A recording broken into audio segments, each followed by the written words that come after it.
Maestra Mónica, en esto de la coordinación de redes de jóvenes, se les da, se les platica todo esto, los riesgos, la mortalidad, el qué van a hacer, se les abre el panorama de vas a dejar la escuela. En el caso de nosotros, más que quizá hablarles, por ejemplo, como de este miedo, de todo lo que va a suceder en el caso de que se embaracen, es más esta parte de la introducción de la educación integral en sexualidad. Esto quiere decir que la educación integral en sexualidad no únicamente tiene que ver con hablarles de condones o hablarles de relaciones sexuales, sino tiene que ver con todo lo que somos nosotras y nosotros y las y los adolescentes como personas, desde lo biológico, desde lo emocional, lo psicológico y lo social. Y entran ahí temas como, por ejemplo, la autoestima, entran temas como el placer, por ejemplo, y no únicamente este placer en una relación sexual, sino un placer tal vez de disfrutar algo que me gusta hacer, como por ejemplo comer algo que me gusta, ya estoy disfrutando y es muy placentero, ¿no? Entonces, eso tiene que ver con la educación integral en sexualidad, más que quizá comentarles como, oye, mira, es que te va a suceder esto, es que también el enfoque de, la educación integral en sexualidad es un enfoque de derechos humanos.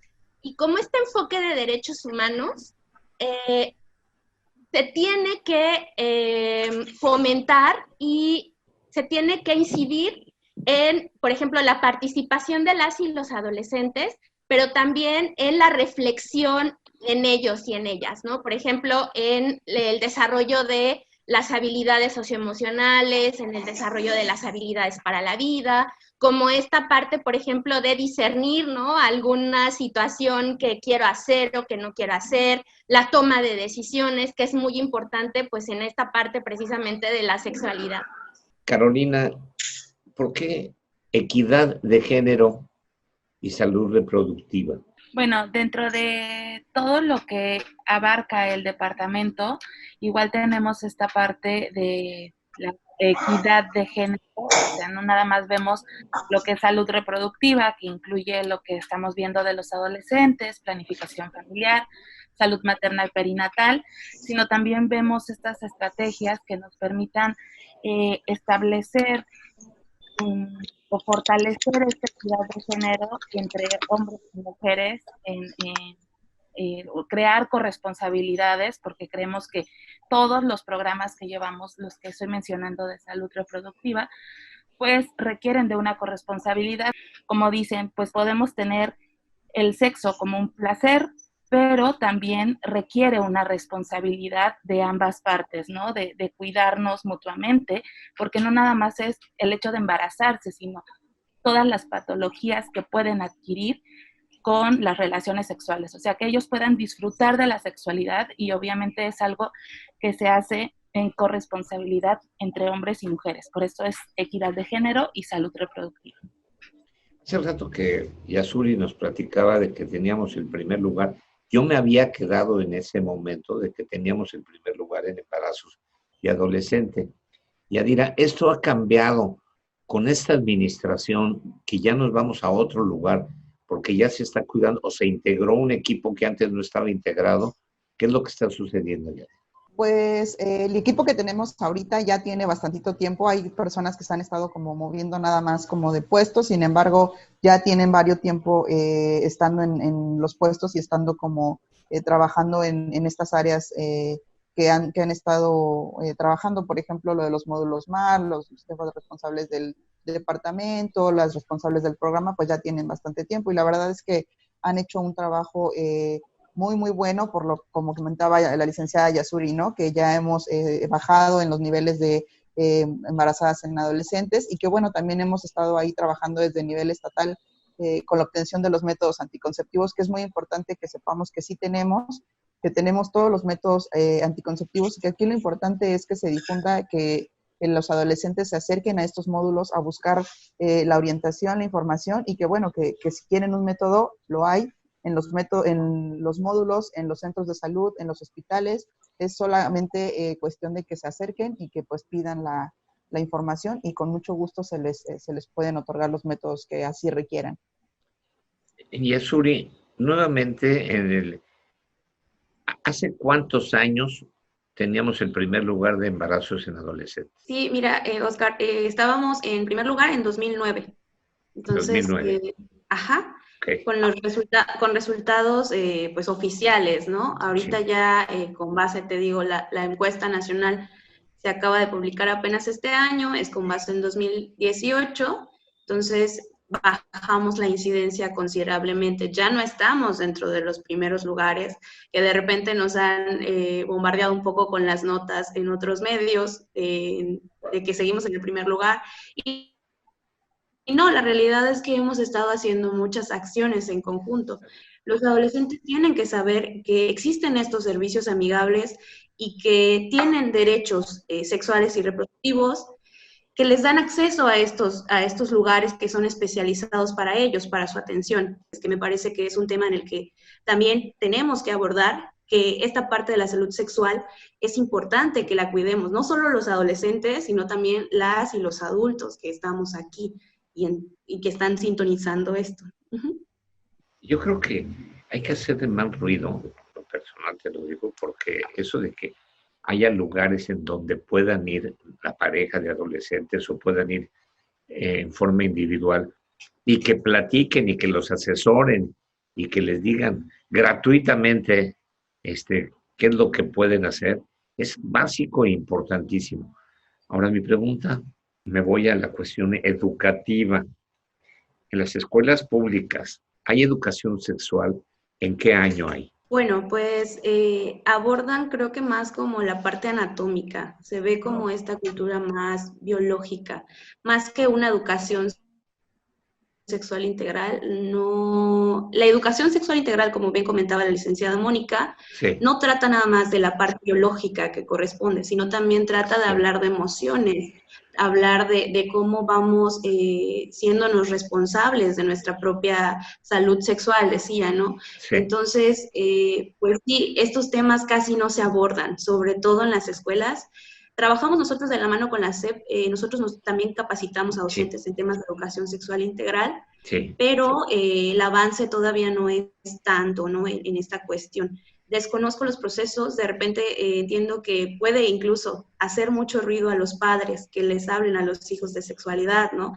Ese es un tema como muy importante y de repente pues los servidores públicos le tienen miedo a esto, a hablarle a los adolescentes de sexualidad, cuando bien es un derecho que tienen, que nosotros les hablemos, pues sí, con una base científica, claro, actualizada y veraz, para que ellos tengan la información y ellos puedan tomar las decisiones. Que nosotros les brindemos los espacios es fundamental, sí, pero el adolescente es al final quien decide cómo manejar esta situación, cómo cuidar de su salud sexual, si van a utilizar un método, si no, si van a prevenir un embarazo o un contagio de alguna infección de transmisión sexual, pues esto lo deciden las y los adolescentes. Entonces, lo que nosotros tratamos de hacer es darles toda la información y esta atención consejería para que ellos tengan todas las herramientas y decidan cuidar su salud sexual, ¿no? Si ya hemos ido avanzando, y ya no somos el primer lugar y ya estamos en un lugar más o menos adecuado, yo creo que es porque se ha integrado un equipo de trabajo que me da gusto conocer y que saber que ya existe y que mucho se ha hecho a tal grado de que nos quitaron el estigma de ser el primer lugar en embarazo en adolescentes. El que en las escuelas siga viendo que el padre se preocupe porque tiene comunicación con su hijo, pero no le habla de sexo. En primer lugar, no sabe hablarle de sexo porque ni ellos saben. O sea, todos son intuitivos. Corríjanme si me estoy equivocando. Tenemos como dos grupos, ¿no? Y yo lo he visto como operativamente. Hay papás, por ejemplo, hay primarias, o sea, nivel básico, que los padres de familia han solicitado directamente a la Secretaría de Salud que se les hable a los niños, porque son de 10 años, 9 años, a sus niños y niñas, sobre estos temas. O sea, sí existen, o sea, sí hay como, pero reconocen como esto, ¿no? Como papá, como mamá, reconozco que yo no tengo como la información y que me gustaría que mi hijo, mi hija la tuviera como desde una temprana edad, y se ha solicitado. O sea, sí tenemos ese grupo de papás, que son los menos, pero sí los tenemos. Es el menor porcentaje. Sí, en realidad sí es poquito, como las solicitudes que llegan, como que salen, a veces de los maestros sale también la solicitud, de los docentes, a veces sale la solicitud de los padres de familia, ¿no? Y cuando se trabaja, sobre todo a nivel primaria, se trabaja con ambos grupos, se trabaja con el grupo de papás y mamás y se trabaja con el grupo de niños y niñas, ¿no? Entonces, para estar como acorde como en el tema que se está hablando. Pues también está como el otro grupo, pues que de pronto como esto de se asustan o le tienen miedo, pero creo que ese miedo o asustarse o no querer que se les hable de estos temas es también como desde el desconocimiento, ¿no? Porque pues como no sé y yo tampoco sé cómo hacerlo, pues no sé qué le van a decir, ¿no? Entonces, sí tenemos estos dos. Hace poco tuvimos en septiembre un foro con padres de familia justo para hablar cuáles eran los retos que como padres y madres de familia tenían para comunicar estos temas con las y los adolescentes, ¿no? Entonces yo les preguntaba, o sea, por ejemplo, mamás, papás, cuando tu hija te pregunta de dónde vienen los bebés, ¿no? O sea, ¿cómo le contestas, no? Como esas preguntas que de pronto damos por sentadas, pero que implican un reto bien grande, ¿no? ¿Cómo contestarle? ¿Cómo le contesto a mi hija de 9 años, de 8 años, de dónde vienen los bebés o cómo se hacen los bebés, ¿no? O de la menstruación, o sea, como estos temas que de pronto no se hablan, ¿no? Pues un poco, y con los papás también siempre les preguntamos, pues ustedes también piensen como si no se habla como de sus hijos, de estos temas a tan temprana edad, igual pregúntense como si están listos para ser abuelos, ¿no? Y entonces como que dicen, ay, creo que no estoy listo para ser abuelo o abuela. Entonces creo que sí me interesa que mi hija, mi hijo conozca como de estos temas, ¿no? Como comentan, hay dos grupos de padres, ¿no? Los que están completamente abiertos a que se les brinde la orientación sexual a sus hijos y el otro grupo de padres que no quieren ni siquiera que te acerques a decirles que vienes de planificación familiar, ¿no? Siento que gran parte de que los padres no quieran que se les brinde esa información es porque piensan que al brindarles esa información nosotros los estamos orillando a que ellos inicien su vida sexual, que por lo contrario, lo que queremos es que ellos la inicien cuando sea el momento adecuado y que cuando lo hagan estén preparados para eso. No queremos que inicien desde ahorita y por eso les ofrecemos un método, ¿no? A mí me tocan las dos partes aquí en el hospital. Como módulo de alto riesgo reproductivo, pues tenemos que pasar a visita en el hospital y pues a veces encontramos a chicas que están hospitalizadas por alguna enfermedad cardíaca o por algún otro tipo de enfermedad y pues les brindamos orientación sexual y se les oferta un método. Entonces me han tocado, además de que la adolescencia es un alto riesgo, pues si además la adolescente tiene alguna otra enfermedad, eso nos aumenta todavía más los riesgos de complicaciones durante el embarazo o después del embarazo. Pues la finalidad es que les ofrezcamos nosotros un método anticonceptivo para que en el momento en el que ellas decidan iniciar su vida sexual estén protegidas. Y pues como generalmente a estas chicas las están acompañando o sus mamás o sus papás, muchas de ellas ni siquiera nos permiten explicarles desde antes de que les decimos que venimos de planificación, ofrecerles un método y nos dicen, no, mi hija no tiene vida sexual, ¿no? Entonces, bueno, sabemos que en muchos de los casos, pues las adolescentes no les van a comentar a las mamás que ya tienen vida sexual, porque pues obviamente las van a regañar, ¿no? Entonces, además de esto, bueno, la mamá ya pone una barrera, ¿no? Ya le pone una barrera a la chica, le impide esa protección sexual, ¿no? Y pues bueno, eso es una de las principales complicaciones. Y por el otro lado tenemos a los papás que aquí al consultorio han venido, por ejemplo, hemos atendido a unas chicas, por ejemplo, con síndrome de Down, con discapacidades diferentes, ¿no? Personas con, ¿no? Chicos especiales, que sus mamás por inquietud vienen y nos dicen, bueno, yo sé que mi hija por voluntad propia no tiene una vida sexual activa, pero yo no puedo tener el ojo sobre ella todo el día. Entonces, pues sí me gustaría que esté protegida en caso de que desafortunadamente ocurriera algún evento, no sé, algo en contra de su voluntad. ¿Qué podemos hacer para que estemos en los últimos lugares de embarazos en adolescentes? En realidad va a haber padres y madres de familia que se van a asustar con los temas, pero va a haber varios que van a entrarle al tema también. Por ejemplo, en el caso de MexFam, nosotros tenemos una estrategia precisamente con esta población que nosotros le llamamos adultos y adultas solidarias, porque precisamente, valga la redundancia, van a solidarizarse con estos temas.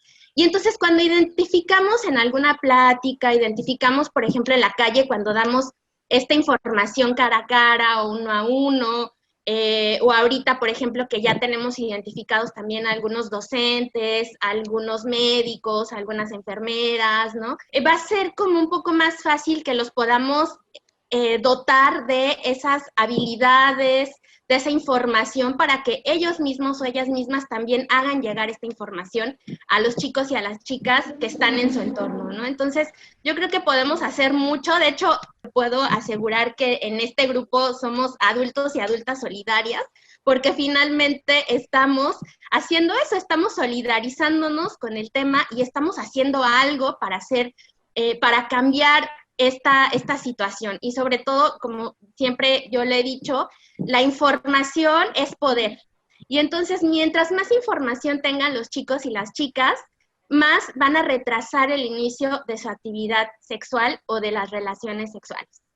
No nada más es un tema de salud, porque generalmente todo lo relacionado que tenga que ver con planificación, con salud, cualquier cosa lo relacionan con salud. Y creo que debe de ser siempre trabajado con otras dependencias, no nada más Secretaría de Salud, ¿no? Porque pues es un tema que afecta a toda la población, que afecta en todos los entornos a nivel pues social. Es un problema que pues no solamente se va con la salud, sino que también podemos empezar ahí pues con educación, ¿no? Desde las escuelas, enseñarles a tener una vida sexual pues con responsabilidad. Entonces sí es muy importante que todas las dependencias se sumen a las actividades y a las campañas que se trabajan desde nivel estatal por parte de la Secretaría de Salud, y que bueno, pues es un beneficio para todos, no nada más para nuestros adolescentes, ¿no? Que es lo importante que tengan como una vida, una buena calidad de vida y que sea siempre cuidándose sin poner en riesgo la vida, como lo comentaba el doctor Miguel o la doctora Yossi, ¿no?